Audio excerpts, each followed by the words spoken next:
Welcome to Your City Connections, where you get to meet entertaining and informative guests. Guests such as an artist with a brush or with a camera, and a guest with a violin.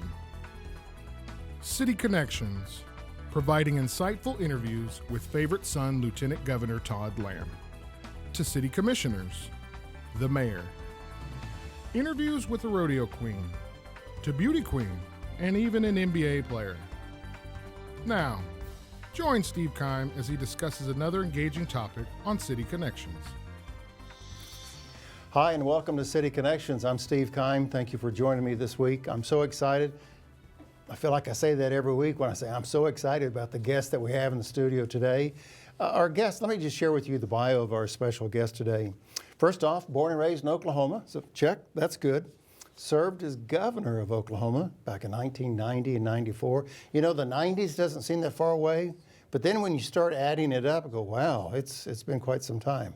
He's a graduate of the University of Oklahoma, and as I mentioned to him earlier, that's probably the only thing that we have in common is that we graduated from OU. He went on to receive his MBA at Harvard Business School, and then after a successful business career, he entered politics, and we'll ask him, why in the world did you consider politics? In '86, ran for governor but was defeated. But however, in 1990, he was elected governor of the state of Oklahoma, and he carried 75 of 77 counties. Pretty impressive record. Some of his successes while in office included cutting the number of state employees, also aggressively promoted economic development, and achieved a 15-year record in job growth, and also passed the state's first bond issue in 25 years. That's a very impressive bio, and my very special guest today is Governor David Walters. Governor, welcome to Enid. Thanks for being here. Thank you, Steve. When you think of Enid, you've told me you think of a restaurant, Blue something. So Yeah. what are your reflections as governor and even currently when you think of Enid, Oklahoma? What do you think of? Well, Enid was always a great top-tier city. It was someplace we visited a lot. We had some great supporters here in the campaign, and obviously great community leaders that we would consult with as we went through our administration. We were frequently involved in issues with Vance as we went through what they call a BRAC, a base realignment commission while I was in office, and Vance, we tried to help them with their BRAC presentations, or provided some funding and what have you. And we did a groundbreaking up here, I think, on advanced foods. I'm not entirely sure which company expanded, but somewhere in my great golden shovel collection, I've got some shovels with Enid's name on it. And then we had a great restaurant. I can't remember the name. I want to say Blue Moon, but it was had a wonderful chef, and I've got a thing for veal Milanese. I shouldn't admit that, but it's just a weakness. think of it as an Italian chicken fried steak. Yeah. But he did the best job of that, and we would bring him to Oklahoma City occasionally even after I was out of office. I think he came down and cooked for one of my birthdays. Well, Governor, I know someone's going to be watching the show today, and they're going to say, I remember that restaurant, and I know who that chef is, so I'll tell them about it. I did talk to a young lady at the City of Enid office, and I said, do you recall some Blue something name restaurant? And she told me what it was right off the bat, but it was quite some time ago. So, well, let me go down memory lane just a little bit.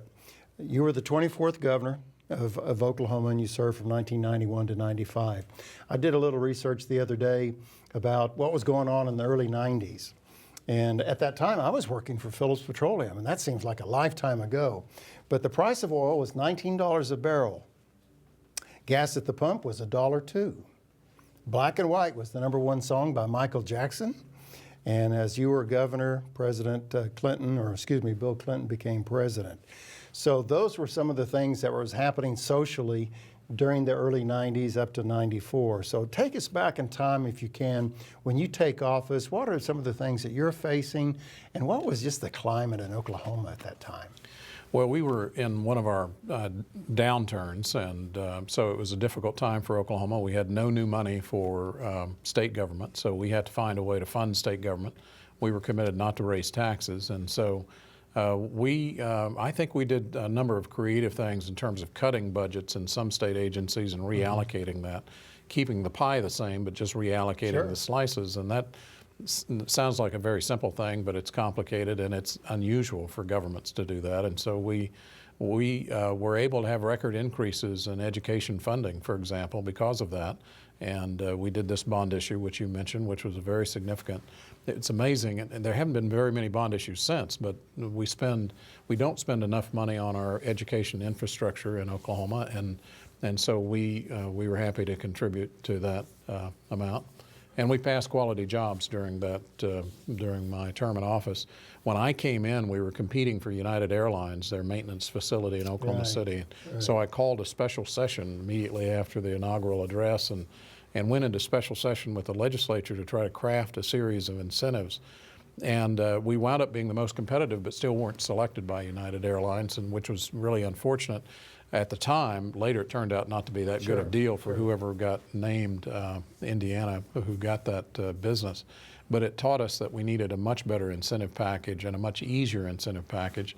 And so we went after the Quality Jobs program, and to this day it's still serving the state and helps significantly to provide one of the more aggressive job incentive packages in the country. So your term as governor was 91 to 1994. Does that seem like a long time ago?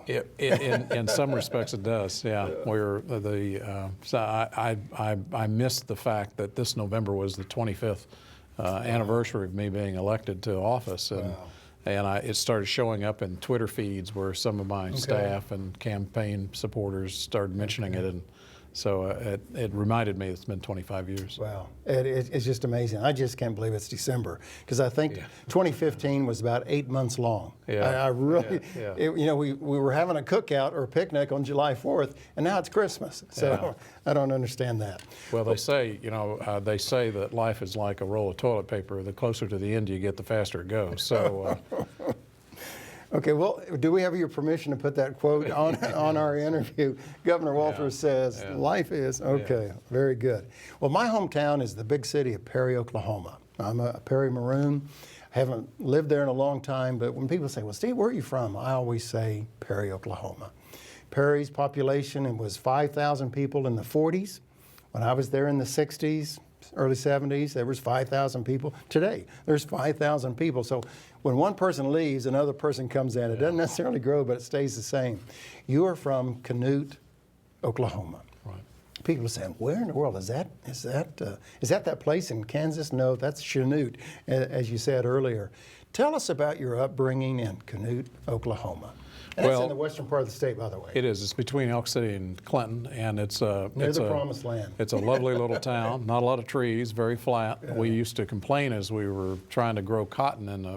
I grew up on a farm just north of Canute with 4 brothers, and my dad was a cotton farmer and a wheat farmer, and we eked out a living out there. But we would complain to him because the soil wasn't particularly good. It was a red clay and. Dad, what happened? Why are we here? And he said, well, the wheel broke on the wagon as they were heading west. I don't know if that was a true story, but that's what he always said. But Canute is a great place to be from. It's like Perry. It's very stable. It was 300 when I was there, and it's 299 still. But no, actually, it's probably more like 500. But it's a kind of a wide spot in the road out there, but it's got a great school, Canute High School, Canute Public Schools. They benefit from all the oil and gas activity around there, and so the school system's well funded and strong. And so I got a good education out of Canute. Small class, 30 people in my graduating class. I was the only guy to go to college, out of that group, and so it was. I was the unusual kid in the class, I guess, but I went to the University of Oklahoma and went on from there. They've memorialized my term in office by erecting an obelisk, if you will, and because that was the old 66 highway, so they put this monument in the median of the highway that is made out of that Willis granite, that red granite, and it's got my picture carved in it and a little bio story. And I thought that was a neat thing until I realized it was set up just outside the cemetery, and so everybody there thinks I've died. It's made out of the same granite that Here lies Walters. So there's always some faded plastic flowers around it, and some broken beer bottles because it's a favorite target for the youth.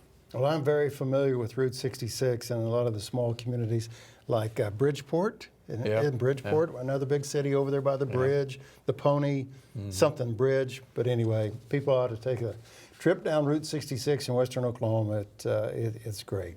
So our special guest today on City Connections is Governor David Walters, who served in 1991 through 1994. Governor, let's go back to the beginning. So you leave OU, you get an MBA from Harvard, I believe, and somehow or another you're in the business world, but somehow you get drawn to politics. Well, I did. I Actually, when I came out of Harvard Business School, I went back and worked for the University of Oklahoma for 5 years and was the associate provost at the Health Sciences Center in Oklahoma City, and that was at a time that place was booming and growing. It's still booming and growing, but we were building the College of Nursing and the Biomedical Sciences and the library, and that was my task. I was involved in that development of that campus. I went into private business for a few years, and after that 5-year period, but it had introduced me to education, administration, dealing with state government, et cetera, and I went into private business, but then George and I asked me to chair the Department of Human Services Commission, which was a big responsibility and a volunteer job, of course. And but it opened my eyes to the fact that a lot of solutions in state government were much simpler than they appeared, and people just didn't quite have the courage or the political will to do it. You know, it took you'd catch a lot of heat, and that ultimately led to my being interested in 1986. The economy was terrible in Oklahoma, and I just didn't think people were making tough, strong decisions about what ought to be done about our economy. And so I, like a crazy man, you know, a young guy. Crazy man, but had encouragement. Probably I was 35 years old, and I ran for office, and nobody knew me. They did a poll, and 2 or 3% said they knew me, and I think they were just lying because no one had any idea. I wasn't sponsored by anybody. I didn't have any money, but we wound up winning the Democratic nomination and running in that race against Henry Bellman. Mike Turpin and I fought real hard for the privilege of seeing who was going to get beat by Henry Bellman. We thought we were going to change the world, and we were just lining up as opponents to Henry Bellman, who was a great guy and who did a fine job in that term. But I didn't think I'd run again. But again, I looked at who was running in the next go around. And I thought, gosh, we really need somebody different, somebody more business oriented, and so I ran again, and this time was elected. So what do you attribute winning 75 to 77 counties? In 20 words or less. How'd you pull that off? We said it was a new direction. We had a lot of good ideas, I think. We had these things about let's not raise taxes, let's reallocate dollars, let's spend more money in education, but let's not raise it. Let's cut budgets elsewhere, and just things like that, I think, made a difference, caught people's attention, and they were motivated by it. Well, let's bring our conversation to today. You are president of Walters Power International. I know very little. I just know this is a global operation that you're involved in. Just tell our viewers, if you would, Governor, what is Walters Power International? Well, it's a small business in Oklahoma City, but we do a lot of things globally. We have built power plants all over the world. We trade in equipment. We will buy a power plant in Spain, for example, and dismantle it. And you know, there, believe it or not, people build power plants and then never use them. So we find like new power plants all over the world, and so we'll take them apart and then reapply them. We reapplied those plants in England. We've moved some of that equipment back to the U.S. And so in recent years, over the last 20 years we've been in business, we have concentrated on what's called distributed generation, which tends to be more smaller plants. We did 11 small power plants, 20 megawatts each in England, for example. We had Walters Power UK. That became a company called UK Power Reserve, which today is one of the larger distributed generation companies in England. I've sold my interest in it because, frankly, I got tired of traveling Believe it or not, I got tired of traveling back and forth to London, but Rhonda and I had a flat there for a couple of years, and so we had quite a wonderful experience, but the international travel was tiring, and so we're doing something similar to that now in Texas. We just completed a plant in Tyler, Texas, and so we still buy and sell large-scale power generation equipment. 2 big units are being offloaded in Oklahoma today that we originally purchased in Washington State and used in California and wound up in Houston, and they're being trucked to Oklahoma today. So we're involved in that kind of thing. We have a mutual friend that shared with me, totally not in confidence, this story, and it has to deal with tanks. Can you kind of share with our listening audience in regards to? I bought a small power plant in Spain one time, a different plant, and we wound up selling it to a group in Bulgaria. And I had to go to Bulgaria, Sofia, Bulgaria, to close the deal. And we were actually on a cruise, and Rhonda was with friends, and she stayed in Athens and had a really good day. And I took a very rickety flight to Sofia out of Athens. And I went to this, kind of communist period, gray, dark, dank building, and met with a bunch of guys, and they were all in black leather jackets, and I guess they were the town officials. And they were buying this power plant, which I was happy to sell to them. And we concluded the deal, and they apparently were pleased with it, and they said, "Do you have any tanks?" And I said, "Well, sure, I have tanks, but the cost of shipping a big volume tank doesn't make a lot of sense. You should just buy them locally." And they looked confused, and turned out they were talking about military tanks. So they wanted me to sell them some military tanks. So I missed my opportunity years ago in Bulgaria to become a arms dealer. I've chosen not to do that. And I kind of see the headlines, Oklahoma governor sells tanks to Bulgarians or whatever. Yeah. That's great. Our special guest today on City Connections is Governor David Walters, and we'll have more with the governor, and we'll talk a little bit about his role as a governor, and what was the best thing about being a governor, and some other things, and we'll do that right after this break. Thanks for staying with us.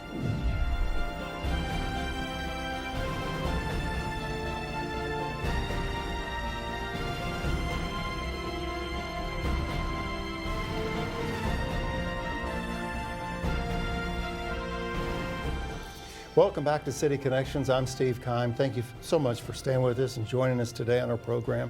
My special guest, the governor of Oklahoma, David Walters, from back in 1991 to 1994. And Governor, I noticed a couple of weeks ago, my wife had pointed out this newspaper article, and it was, I guess, an interview with all the former governors, and they were asking why a lot of the governors, still live in Oklahoma. My question is more, do you ever get together? I know that we have a couple of governors that live out of state, but there are governors that live right smack here in Oklahoma and very plugged in, and you have a choice you could live in London or anywhere, but you chose Oklahoma City. Do you guys get together? We do get together. There are occasionally sort of formal gatherings. The History Center did a retrospective on gubernatorial administrations, and so they had us all there for an evening. And I'm just reflecting, I think that's the last picture I had with Henry Bellman. He was with us at that time, and so we had 6 or 7 former governors before Mary Fallin. This is when Brad Henry was in office. I just saw Brad Henry last night, Governor Henry. He was at an event at our home that we had. And I see George Nye frequently, and occasionally Frank Keating. So we find ourselves at similar events, or we'll occasionally get together for dinner. And maybe about once every year or two, we would get 2 or 3 of us together for dinner. So we stay in touch. We have a variety, Governor, of viewers, young and maybe not so young, that are watching our interview today. And I was taught at Phillips Petroleum several lifetimes ago, said, Steve, one of the best thing that you can do is just surround yourself with the best people. And so we can kind of use this as a learning opportunity, Governor. How did you surround yourself with the right people as governor and also at Walters Power International? How do you go about surrounding yourself with the right folks? Well, in the governor's office, you make about 3,000 appointments, so it's a whole process in terms of trying to identify people that are appropriate to boards, agencies, and commissions that takes a staff and is quite involved. The immediate staff that you have and your cabinet officials, you select pretty carefully, and oftentimes I don't agree with this, but oftentimes those people come out of campaigns. And so folks who have been involved in campaigns or big supporters may not be the right people to run agencies. And we, for example, in the Department of Commerce, and is the reason we have got the Quality Jobs program, is that we formed a search committee with a bipartisan group of business leaders out of Oklahoma City and Tulsa to conduct a nationwide search to go find the Secretary of Commerce, the head of the Department of Commerce, while I was in office. I'm not sure that's ever happened before or since, to have a national search committee to fill one of these positions, but we did that, and we found Greg Main in Michigan. Greg Main came here and did a fantastic job. He's still here. He's currently president of St. Gregory's University, but we did that several times over, and had an excellent cabinet of folks that we literally took out and met and took around the state. So we would have every 2 or 3 months we'd have a cabinet meeting out there. So going through a careful process, identifying people who are interested, and then being willing to manage them carefully and release those people who aren't doing a good job. You don't have much time in office, and the same is true in business. In business, you've got more time. You can develop people. And so you reach out to those who you know have some expertise, and work hard, and will do a good job. Well, I do recall one of my mentors at Phillips Petroleum of just sharing that like he shared it yesterday. He said, Steve, when in doubt, just surround yourself with the best people, and you'll be okay. I want to talk a little bit about in 2015, this year, the Paragon Award. You received that at a ceremony, and a graduation ceremony with Leadership Oklahoma City. Tell us a little bit about what that award is about. I know it's significant, but some of the viewers up here in the Enid area may not be familiar with it. Tell us about that. I think you have leadership programs in Enid. Yes. There was Leadership Oklahoma City program that started a number of years ago, probably about 30 years ago, I'd say. And so many years ago, gosh, probably 20 years ago, I received the Paragon Award for my work at the Department of Human Services, on the Department of Human Services Commission. And what it is a selection of an individual out of the alumni. Members of the alumni are nominated for that award out of the Paragon class members.